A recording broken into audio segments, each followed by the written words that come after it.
Brady really struggling, Marcus, at the line of scrimmage. What have you seen from him that's worked so well? You guys, stop it. I don't even have no mic. Listen, this is about the line of scrimmage. And I know, RC, pick your mic up. Pick your mic back up, RC. But this is about the line of scrimmage, okay? And I know we've had conversations about BA and Byron Leftwich and Tom Brady, how bad he is against the rush. But this is really, truly about this offensive line and being able to protect Tom Brady, and also on the other side being able to create pressure. If you look at the Rams here, look, this is what we lauded Tampa with. Confusion. Everybody looking. Eyes bad. Look at the rush. This is what we talked about being a definitive advantage for this football team. Now flip it to the other side. Look what the Rams were able to do. We talk about these interceptions, but this type of stuff impacts how quarterbacks perform throughout the duration of a game. You won't think that that's on Tom Brady's mind as this game goes along. Look at what this is doing to him. So listen, we can talk about the skill positions and I'll let y'all do it, but I'm going to get back to my wheelhouse. Number one with a microphone, but I'm going to get back to my wheelhouse of the line of scrimmage. Football still boils down to, can you block them or can you get off blocks? And one of the major things that's been happening in Tampa is that their front line has not had success in games that they've lost against really good rushing defensive lines and really good teams that protect well and give their quarterback time to operate from the pocket. Marcus, you're setting me up to do one of my favorite things, which is agree with you and then bring some numbers into it. Ever since Ali Marpet, the Bucs guard, went out with an injury, they have dropped precipitously in pass block win rate, which is ESPN's way of measuring offensive line play. Since week 7, they've ranked since week 9, they've ranked 23rd. Okay, this is a line that was protecting Tom Brady extremely well during the beginning of the season, and it's very obvious at this point in the year, Tom Brady doesn't play well when he's under pressure. It's as simple as that. Now, the Chiefs struggled to get much of a pass rush going against a pretty good Raiders offensive line last week. So to me, that is the key to this game. It's the matchup to watch. It's all about that offensive line versus the Chiefs pass rush, because whoever comes out on top is going to be who wins the game. I'm Mina Kimes, ESPN. Sorry. I wasn't expecting. Well, it's my turn to talk, and I'm the only one that got a real microphone, so that's that. And on the other side of it, somebody better get the microphone away from Bruce Arians, because if he starts to talk again after the Kansas City and the Tampa Bay Buccaneers game, you know what he might be saying? He might be saying that the quarterback on the other side is better than the quarterback that I now have was ever or had ever been, because Patrick Mahomes is that good. And when we watch this team, the Tampa Bay Buccaneers, get right the week after losses, it was the Carolina Panthers. And the other week, it was the Green Bay Packers when the Tampa Bay Buccaneers defense played extremely well. So we need to see Tom Brady come out and play well. We need to see him do well against a team that doesn't necessarily pressure the quarterback. But on the other side of it, that doesn't mean you're going to win. That doesn't mean that you can outplay Patrick Mahomes. It doesn't mean that you can stop the weapons of the Kansas City Chiefs. And at the end of this game, we may be looking at the Tampa Bay Buccaneers sitting there with 5 losses. Somewhere we probably thought they'd be around week 16 or 17 and saying to ourselves, can this team actually win the playoff game? And that's never a place we expected Tom Brady to be this year or this team, the Tampa Bay Buccaneers. You know, it is sort of shocking. And if there's one thing that we've learned on this show, it's that nobody is safe from being made fun of. What I would like to say is that while I realize that we're making fun of Ryan, he's got hair on the top of his head. Mina's got hair on the top of her head, and she's using a brush to mimic a microphone. Marcus, what are you brushing with that? With that thing that you and that's supposed to be your friend, L Boogie. I have a little hair.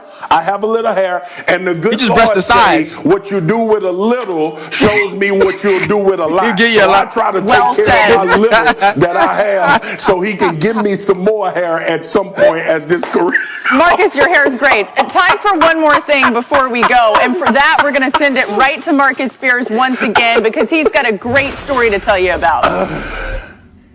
Listen, I want to send a shout out to Sarah Fuller. She's about to be the first female kicker at Vanderbilt University at a Power 5 school. This is groundbreaking, legendary, historic. She will be out there with the Vanderbilt Commodores. Shout out to my man Derek Mason for doing this and giving her a real shot at being the kicker for his football team. And based on every report, she's really, really good at it and a part of the soccer team as well at Vanderbilt. So shout out to Sarah Fuller for breaking down barriers and also Vanderbilt for this opportunity being presented.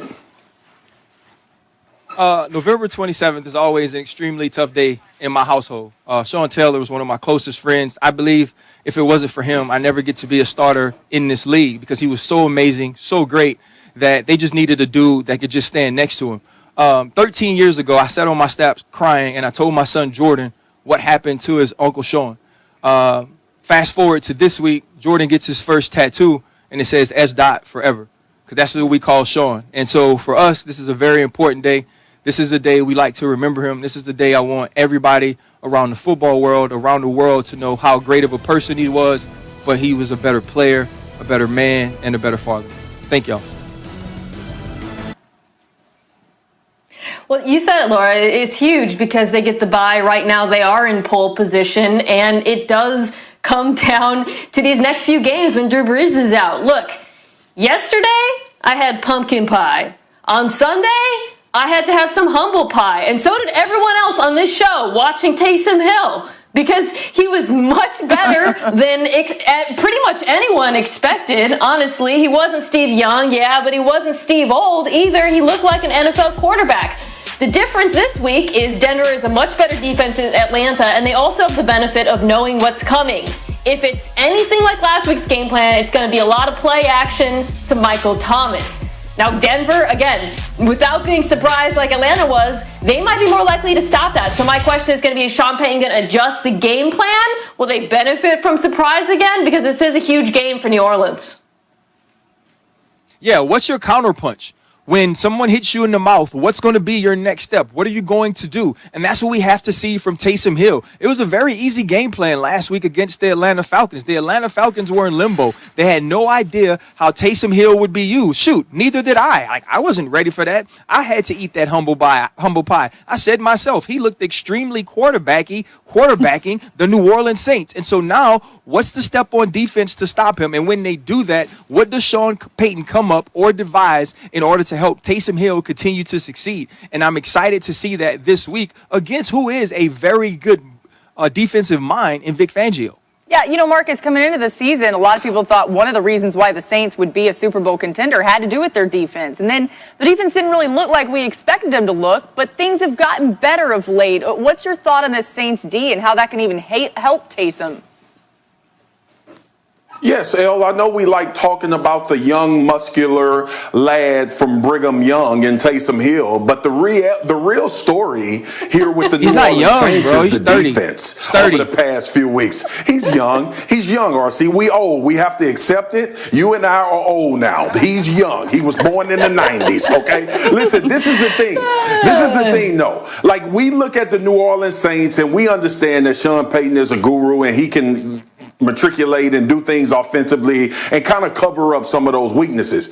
This defense is becoming what Mina thought they would be, because I got to shout out and give a credit about this secondary, and then up front they're starting to get after the passer. Trey Hendricks is a part of he's league leading in sacks. We see Cam Jordan starting to come on because people can't focus on him. This defensive line is starting to control games. Y'all, look, for as much as we killed the Tampa Bay Buccaneers about that game, the Bucs only scored 3 points. That had a lot to do with that New Orleans Saints defense. And now you get into the point of the season where you look at the Saints offensively and say, okay, when they get Drew back, they can pretty much match everybody offensively. Now, if this defense keeps continuing to build and roll, we might be talking about the Saints being back in that Super Bowl conversation with the young, muscular lad